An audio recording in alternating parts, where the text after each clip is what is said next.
¿Cómo estás? Modesto Muñoz te saluda desde Buenos Aires, Argentina, Radio Cadena 94.5. Un gran saludo a la audiencia de Radio Cadena 94.5, a ti, querido Modesto, y por supuesto a Diego. Un gran abrazo a todos. Bien, gracias, Marianela. Marianela, hay algo realmente hoy, ha salido el fallo. Aquello que, eso lo vas a recordar vos hoy, por supuesto, el caso terrorismo, que ha dado mucho que hablar por mucho tiempo, y donde vos tenés, recopilación de informe que tenés guardado de lo que vos lo dijiste en determinado momento, antes que nadie, de que eso estaba montado, y donde en el Hotel de las Américas, hoy en día, ¿quién va a pagar eso a los familiares? ¿Lo va a pagar aquellos que armaron esto? ¿Lo va a pagar Bolivia? ¿Qué va a pasar? A ver, quiero que le recuerden a la gente qué pasó en el 2009. Bueno, Modesto, es una gran pregunta la que acabas de hacer. ¿Quién paga esto? Claro. Y la respuesta viene sin dilaciones, los ciudadanos, con sus impuestos. Es decir, todos los desmanes que generan los gobernantes tienen que pagar los ciudadanos, y pagan de una diversidad de maneras. Acá y en el Congo belga, mi querido Modesto, lamentablemente es así. Todo lo que hacen los políticos terminan pagando los ciudadanos. Y no estamos hablando de poco, ¿no? En el caso de Álvaro García Linera, por ejemplo, en Bolivia, que estuvo detenido por haber asaltado un domicilio, digamos, de Walter Gumucio, por ejemplo, por haber robado las remesas universitarias de la Universidad Mayor de San Simón de Cochabamba. Asaltó al vehículo que estaba transportando los sueldos de los trabajadores, y lo que hizo fue robar.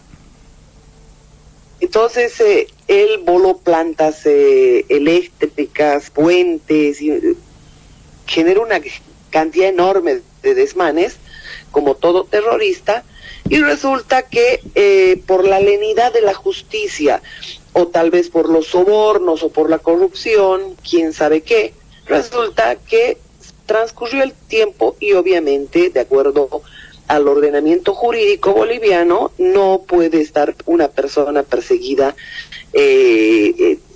eternamente. Entonces, para eso hay plazos, hay prescripciones, y todo aquello. Y los delitos de Álvaro... Pero yo te pregunto una cosita antes que sigas. Espera un poquito. Antes, ¿sabes por qué? Justo, a ver, estamos hablando de un ex guerrillero, Álvaro García Linera, y un ex militar. ¿Cómo convive Quintana con Linera? Porque obviamente... Porque uno tiene formación... para comenzar... el otro, no, esa pregunta teóricamente... Sí, te escucho. El otro teóricamente ha estudiado, Juan Ramón Quintana, está en las Fuerzas Armadas, mandado de baja. Él ha sido el niño mimado de la dictadura. Claro, ha sido quien de Banzer, claro. Era el niño mimado de Yolanda Prada de Banzer. Entonces, es importante, Modesto, que tu audiencia sepa que estamos en el mismo círculo tortuoso.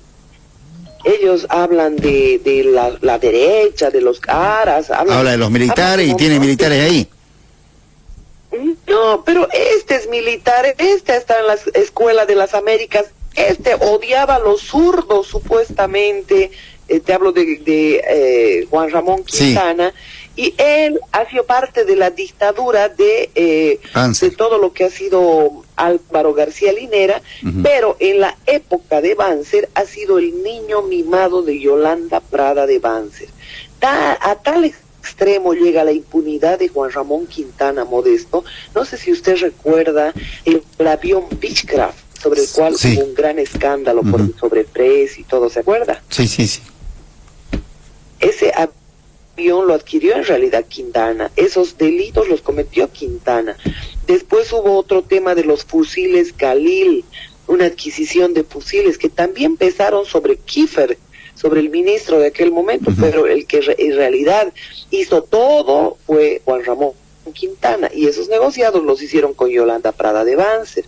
Y por supuesto también debo decirte que había otro tema. 400 personas se iban a Angola a una misión. Y estas personas fueron entrenadas durante largo tiempo, y resulta que fue precisamente Juan Ramón Quintana el que les quitó ese derecho a estos que fueron entrenados, y empezó a vender los cupos de aquellos que por supuesto tenían que partir a Angola. Entonces este personaje, que se llena la boca con el socialismo, con los indígenas, no es nada más que un impostor, Modesto. Y esto es necesario que la gente lo sepa, hay que desenmascararlos, porque, reitero una y mil veces, Modesto, se aprovechan de la ignorancia, de la candidez, de la ingenuidad, de la falta de conocimiento, de información que tiene la gente. Y eso ocurre en la mayor parte de los países. Si la gente se enterara lo que realmente llevan a cuesta estos, hablo de muertes, de crímenes, de corrupción, de robos y de todo aquello, si la gente se enterara, yo te aseguro que no quedaría sano ninguno. No pueden caminar, no pueden caminar por la calle. ¿Ah? No pueden caminar por la calle. Por supuesto que no. Claro, y así debería ser. El tema es que el caso de García Linera, retorno a ese tema, no le diría guerrillero, porque un guerrillero tiene un ideario. Sí. Este no tenía ni formación ni ideario, ya simplemente es un resentido. ¿Por qué? Porque él, por ejemplo, sindicaron a un cura de ser su padre y extrañamente es absolutamente, es decir, papa partida, ¿sabe esa expresión? Papa partida, o mejor diré, original y copia. Entonces, Mira, él se ha criado sin padre, y por supuesto, tú sabes que esos temas en algunas personas, no en todas, generan mucho resentimiento. Entonces, García Linera tenía delitos, actos dolosos, delictivos, delincuenciales, y sin embargo, sus delitos prescribieron, por la única razón que tiene el tiempo, el transcurso del tiempo. sí. ¿Y qué sucedió? Sucedió que después de esa prescripción, ya, porque no fue sobreseído ni declarado inocente, prescribieron sus delitos, resulta que se fue a quejar a la CIDH, Sí. y tuvo 2 quejas, y en la primera de ellas le pagaron 2.5 millones, recién llegadito al gobierno, y resulta que 2.5 millones tuvo que pagar el Estado boliviano. La pregunta que hizo usted es formidable, que la gente lo sepa. Claro. Sale del dinero de los bolivianos, de los impuestos, ¿ya? Y para la segunda petición, se llama en la OEA, resulta que como ya era un hombre millonario, ya había caudalado mucho dinero en 14 años, resulta que dijo que quería que el Estado boliviano le pidiera perdón, le pidiera disculpas públicas. Entonces, en eso concluyeron las 2 peticiones. Pero no nos olvidemos también que la OEA, junto a Diego García Sayán, liberó terroristas mapuches, liberó terroristas senderistas del MRTA, del EGTK, el Ejército Guerrillero Tupac Katari, a donde pertenece Walter Chávez, quien maneja hoy la gobernación de Santa Cruz. O sea, una cantidad enorme de terroristas que hicieron mucho daño en sus países, que deberían ser sometidos a procesos por genocidio. Resulta que los indemnizaron en sus países. Y esto me parece terrible. Pero sin ánimo de desviarnos... Sí, voy a esto, Marianela, escucha. Quiero que me hable de esto, no sé cómo vas a hacer en 15 minutos, 17 minutos.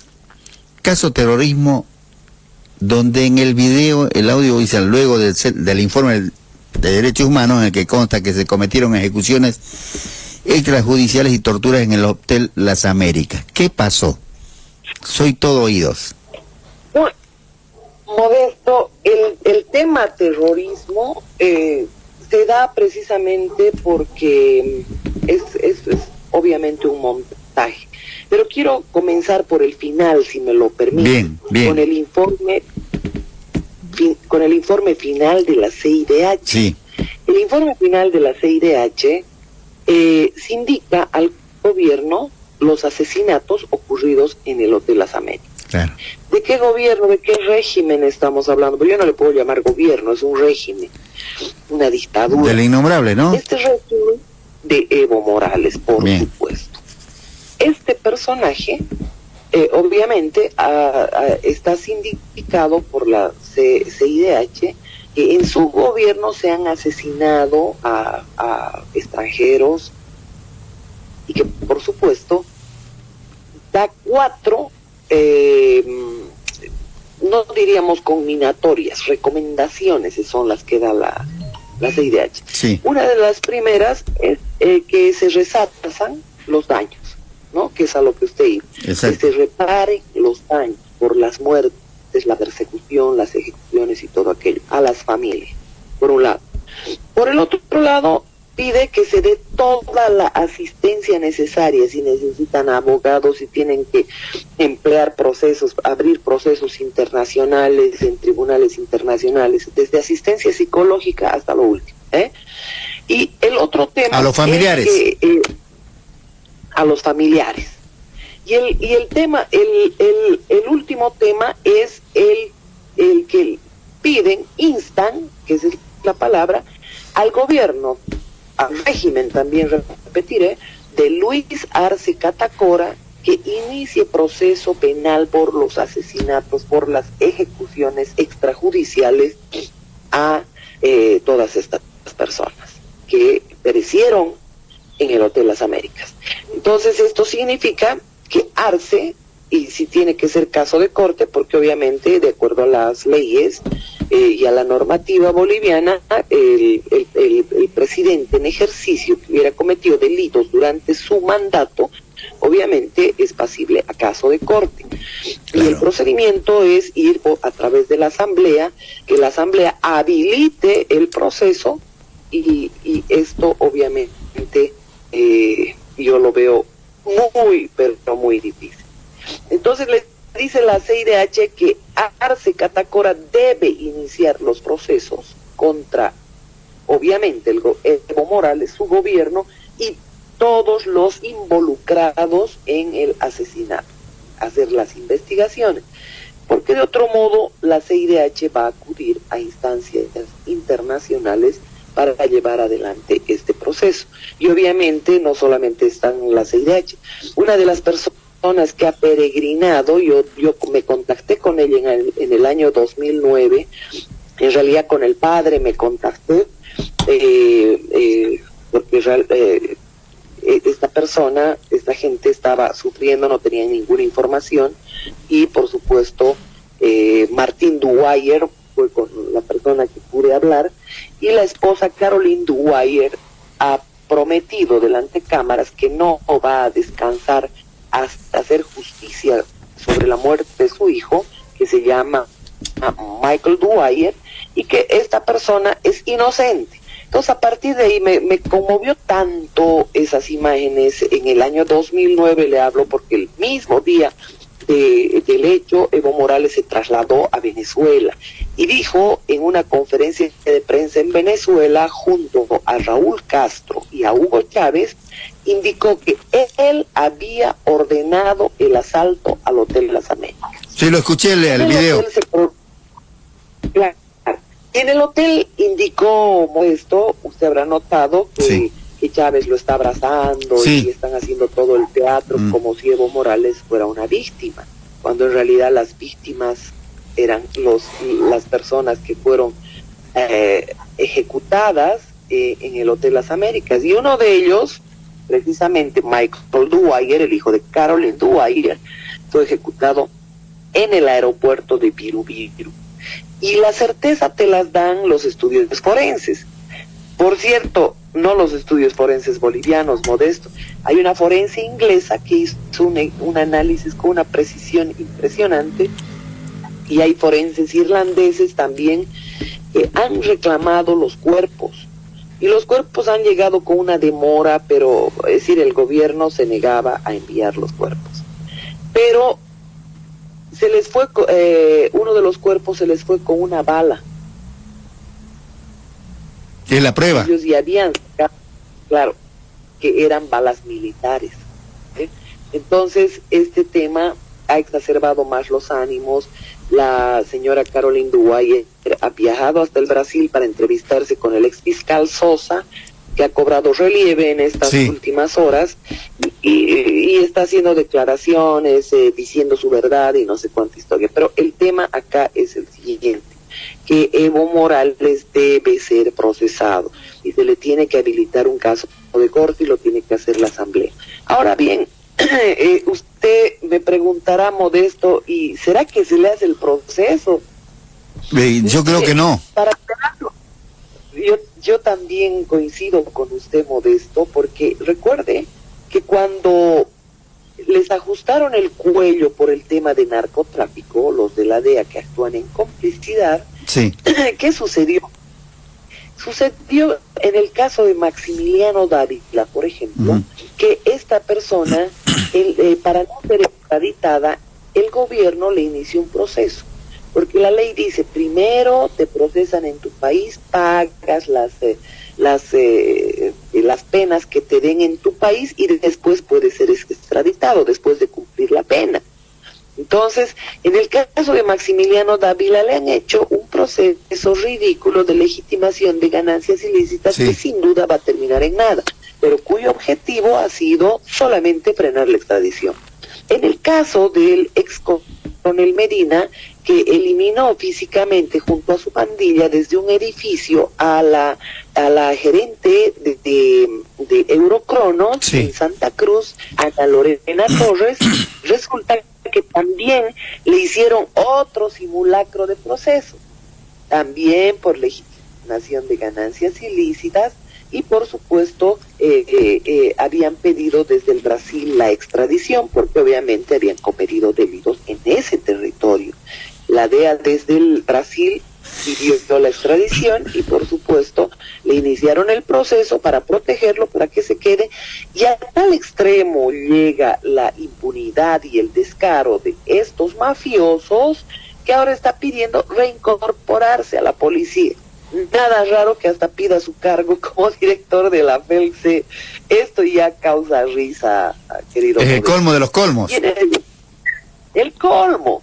Y en el caso de las personas, la historia viene así, y esto lo estoy diciendo con absoluta precisión. Quienes promueven la llegada de Eduardo Roza son Álvaro García Linera, ex vicepresidente de Bolivia, su hermano Raúl García Linera, compañero en el terrorismo del MRTA, y un personaje más, Juan Ramón Quintana. Estos lo traen de Hungría. ¿A quién? A Eduardo Roza Flores, un boliviano húngaro. Pero hay que ponerse en el lugar y en el tiempo. En ese momento en Hungría, el amo y señor de Hungría, el que hacía y deshacía de Hungría, se llamaba George Soros, hasta la llegada de Víctor Orbán, que prácticamente lo expulsó de ese país. Soros es húngaro-americano. Y Eduardo Roza Flores es húngaro-boliviano. Entonces, a él le ha financiado una película llamada Chico, pero ha estado en el movimiento separatista macedonio. Qué casualidad, ¿no? Y él graba un video antes de partir a Bolivia y dice, estoy yendo a generar separatismo en Bolivia, ¿no? Un invento así, como para completar la coartada que tenían los terroristas. ¿Para qué? Para destruir el nivel de convocatoria, el poder que tenía la Media Luna. La Media Luna estaba compuesta prácticamente por todos los líderes del oriente boliviano, que no le permitían, lo tenían cortito al gobierno, como se dice en expresión argentina, ¿verdad? Lo tenían cortito, ¿se entiende, verdad? Sí. Entonces, esto es lo que sucedió. Ellos querían descabezar la Media Luna. Para esto traen a Eduardo Roza Flores. Y para darle el contexto de terrorismo, vuelan la casa del cardenal, vuelan Unitel, pero Navas Zurita se choca porque tomó corajina, se tomó unos cuantos whiskies antes de ir a meter las bombitas a Unitel, Sí. y por supuesto se chocó, lo detuvieron y le descubrieron las bombas, las armas y de todo aquello, pero no lo procesaron, lo hicieron desaparecer en ese momento. Entonces, ese proceso de terrorismo, Eduardo Rosa Flores tenía una misión, la misión de involucrarse con Costas, con todos los líderes de la Media Luna, desde Suárez a Tori, Esbonco, Matkovi, que estaba con toda esa gente, pero no lo logra, pero se mete en sus círculos inferiores y a partir o con los hijos, se toma fotos, comienza a generar evidencias de llamadas.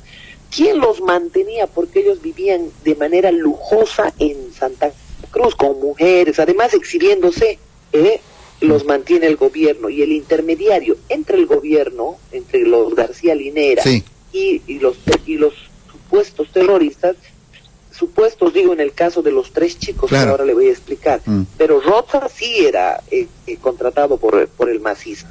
Eduardo Roza recibía mucho dinero de parte de los García Linera, y vivían con mujeres en fiestas, en hoteles de 5 estrellas, además luciéndose.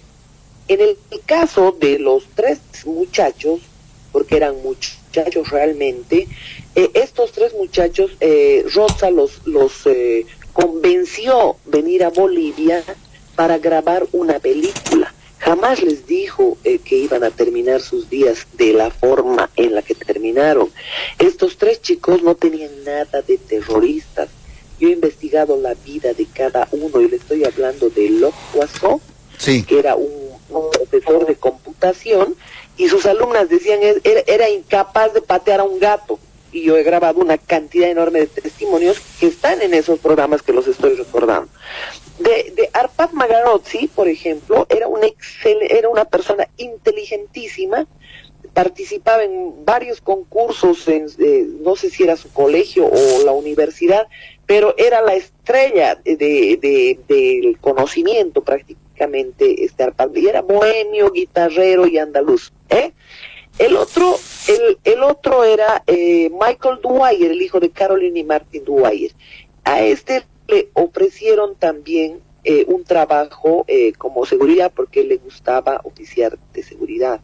Lo metieron a trabajar a una petrolera, o le prometieron trabajar en una petrolera, pero los 3 vinieron a grabar una película.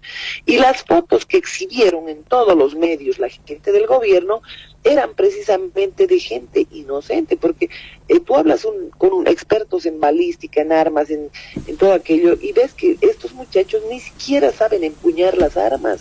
Los cargadores pertenecen a otro tipo de armas, o sea, son fotos posadas, son fotos que por supuesto no tienen nada que ver con un terrorista. Y para empezar, no van a publicar, no va a venir un terrorista y va a publicar en sus redes sociales empuñando armas y no sé cuánta historia.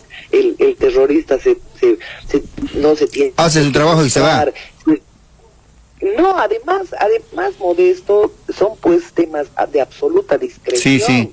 No como ellos que publicaban todo en sus redes sociales, porque obviamente creían que iban a grabar una película y que toda esa patraña era parte de los ensayos, parte del marketing de la película. Y por supuesto también el gobierno grabó un video y casualmente el gabinete de Evo Morales sesionó en un catamarán en el lago Titicaca.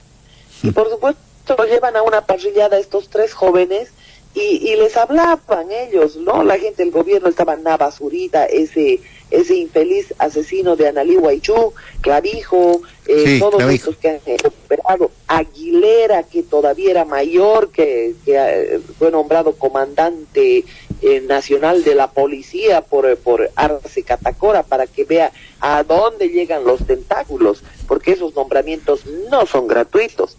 Aguilera estuvo comandando todo. Él metió las armas junto a otros oficiales en la feria, en el campo ferial de Santa Cruz. Y por supuesto, cuando llegó a una de las audiencias, se rompió la bolsa y cayeron las armas de uso militar que no tenían nada que ver con la policía. Y Aguilera fue quien operativizó todo esto. Entonces, ahí tenemos todos los elementos que nos muestran este macabro montaje que hubo en Bolivia. Eliminaron a 3 jóvenes a los cuales los engañaron, les dijeron que iban a grabar una película. ¿Y cómo se vendía Eduardo Roza? Mostrando su película que le había financiado Soros.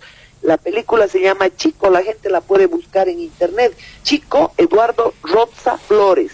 Y van a ver ustedes que también este personaje ha estado en el movimiento separatista de los Balcanes, en Yugoslavia, todos los lugares donde hay conflicto y guerra civil, y obviamente está la mano de Soros, este personaje ha estado metido ahí.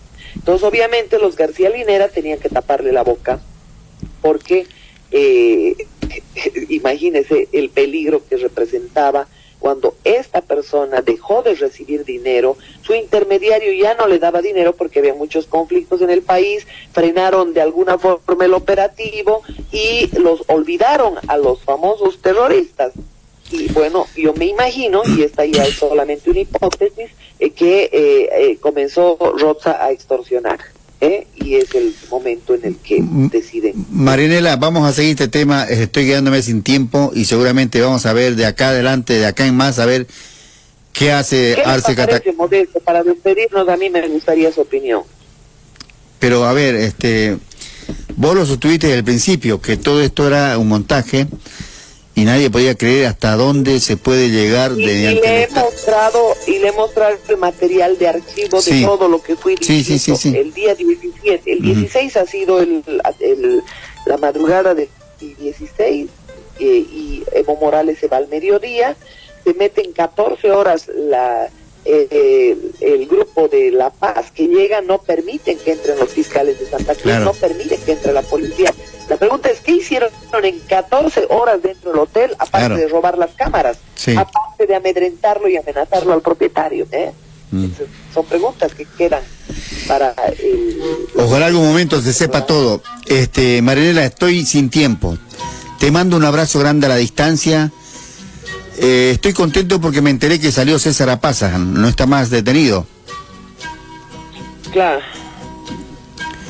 Pero esto no evita que también se hagan las quejas a la CIDH. Seguro, sí, por supuesto. Tenés los micrófonos para despedirte, Marinela. Un gran abrazo, ¿no?